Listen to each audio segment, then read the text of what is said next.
Hello everyone. So, as you can tell by that intro, I have been traveling and I am now in California. I'm currently at my grandmother's place because she wanted me to visit her, and I brought reading materials, so this is going to be my California reading vlog. Oh, I put too much sugar in it. So, you are currently sitting on a stack of books, and because of that, I can't actually show you what books I brought, but I brought 3, and also the digital ones that I have. First one I brought is Neon Gods, which you may remember from my February book haul. It was a TikTok reflex buy. I am loving it. It was my plane read. So basically, when I first got on my plane to head out to Texas before I came to California, I started reading that on the plane and while I was waiting, and it has not disappointed. But let me get into the rest of the books that I brought. I also brought a little bit of every single genre. I brought Bunny by Mona Awad. Chloe from Books with Chloe talks about loving this book so much, her and Caitlin, and I finally got my hands on a used copy, and because of that I was like, it's a paperback, it's lightweight, I can travel with it, so I brought that one too. I also because of Books with Chloe, brought the Spanish Love Deception because I had started it like in 2021, never finished it, so if I have time that would be my 3rd read, but it's not at the top of the list. I really want to finish Neon Gods. I have about 50 to 60 pages left, so I'm really excited to get on with that one and finish it. I have book 2 sitting at home, unfortunately, so if I wanted to read book 2, I didn't bring it. Thought about it, but didn't bring it. I'll have to get to that one when I get back home, but those are my reading plans for now. I'll probably check back in when I start reading again, but I'm probably gonna do some homework first. I have some meetings to go to, and of course, spending time with my grandma, so yeah, let's get into it.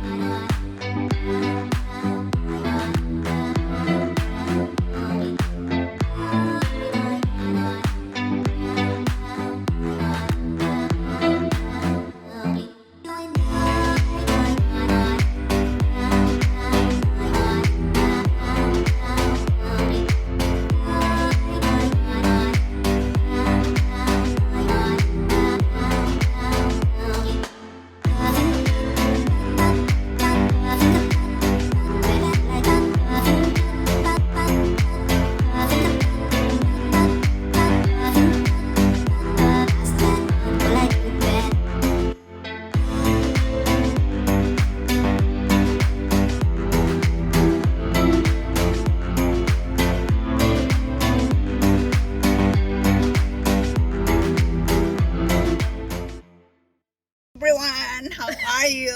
We are here having fun at the mall. We are going to spend $1 million over here. No, we are not. Whoa. People already assume I'm rich because of my bookshelves. So no, we are at Santana Row today. My grandma drove me over here because I wanted to explore the area and maybe do some shopping. But I know there's an Amazon Books here, and I'm gonna try to stop by that area. Right? Correct. Okay. Let's go.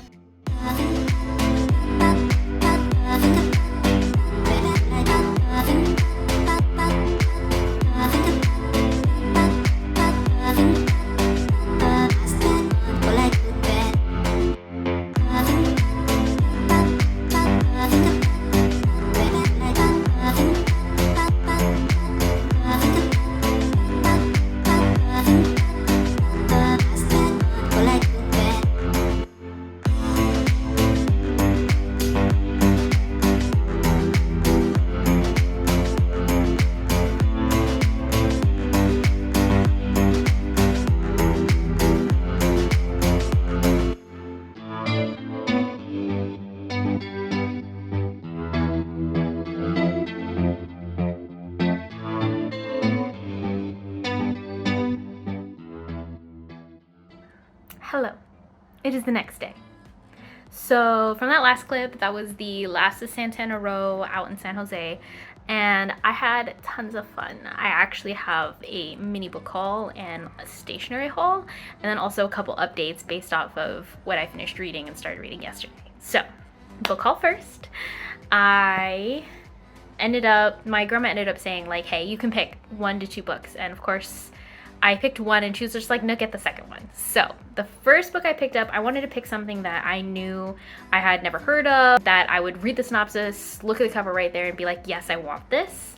And I found that. The Ladies of the Secret Circus. I saw the spine and I was just like, wow, that looks gorgeous. I'd never heard of this book. This sounds like the circus fix that I need, but also like a romance. Also in the synopsis, they mention, ooh, that's the bookmarks. They mention Virginia, which is where I'm from. This is a story set in 2 time zones. 1925 Paris and 2004 Virginia, United States. In Paris, back in time, a woman named Cecilia discovers the secret circus. It is a place full of wondrous beasts, magical lights, trapeze artists, and just everything that you would think when you think of a circus. She ends up falling in love. And that is the start of the back in time Paris tale. In present time, 2004, there is another woman who is on top of the world. It is her wedding day, and then she discovers that her fiance is missing. When answers about her missing fiance bring her to her great-grandmother's journals and this secret circus, she's in for a whirlwind of secrecy and dark, ill-fated love.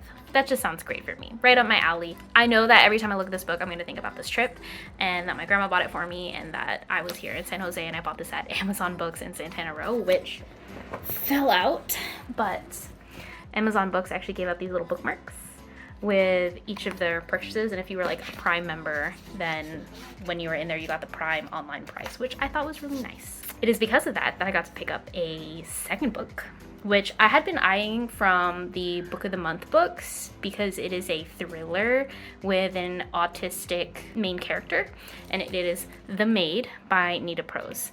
My understanding of what this book is about is that this maid is amazing at her job. So amazing that when she ends up happening upon a room where a murder has taken place, the police have made her into a suspect. And instead of being able to focus on her job as a maid, she now has to try and solve the murder to clear her name. Mystery thriller, neurodivergent representation.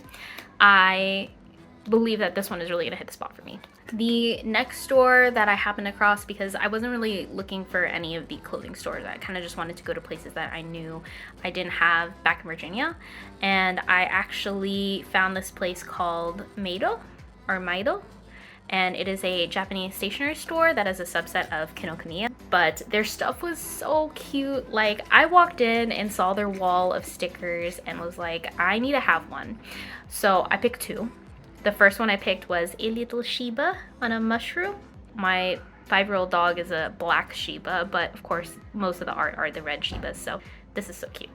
The next one I got was my favorite animal in the whole world is a red panda, and in the zoo in Virginia we have a red panda, so I had to get a little red panda sticker with the balloons. It's so adorable. And then I saw their wall of enamel pins, and I also collect enamel pins, bookish ones, anime ones, anything, and these ones are neither. But I found this one. It was the last one. There were 2 left, Capricorn and Aquarius, and I was like, I need the Capricorn one. Proud Capricorn here. No, I'm not really into the horoscope things, but whenever I see descriptions of Capricorns, I really identify with them. Then next to it, I saw these rose gold like sayings that were turned into enamel pins, and something I say a lot in real life is yikes. And so I found one that says yikes. Oh, there we go. So I really wanted it because I say this a lot, so why not? And of course I can't go to a stationery store without finding some pens because I love to journal. So I found 2 Uniball 1 pens. This one is the 0.5 and this one is the 0.38, and they write beautifully. I love these pens. So these are probably gonna be my go-to pens when I'm like out and about. Lastly, I want to update you guys on what I've been reading. Last night I finished Neon Gods by Katie Roberts. Hades Persephone retelling. Urban fantasy, I feel like it's more categorized as, and it is slightly dark and smutty. Of course, if you watched my book haul video, you know I bought this because of TikTok, because it was a smut rec, and it was great. Not for the reasons that I thought it would be. But essentially, we have a Hades Persephone retelling, and it's described as like really hot, and that this Hades is supposed to be super dark, and I didn't get those vibes, but I loved it nonetheless for other reasons. Hades is actually a literal cinnamon roll. I loved his character so much because he's just so sweet and dark. Sure, he just has like hella kink, but he brings out the dark goddess, the strong, the amazing Persephone, the Persephone that she is meant to be. And because of that, I really enjoyed this book. I gave it 4 stars, but I'll talk about it more in my wrap up. And when I finished that, I decided to move right on to the next book that I had brought with me, and that is Bunny by Mona Awad. It's funny because I think actually Jenny from The Story Ain't Over has also recently read this because of recommendations from Books and Lala. So, I mean, everybody's read it. I want to be on the bandwagon. I'm literally only like 18 pages in. But so far, it's interesting. I don't know if the writing style is necessarily for me, but it's just kind of rambly in my opinion. We'll keep going. I think it's gonna get good. I'm only at the like introductory portion, so I think it'll get good from here. Those are all my updates. Today I'm not really doing much, so I'm probably not gonna vlog. I'm kind of just going to read, and if I have any more updates, I will let you know.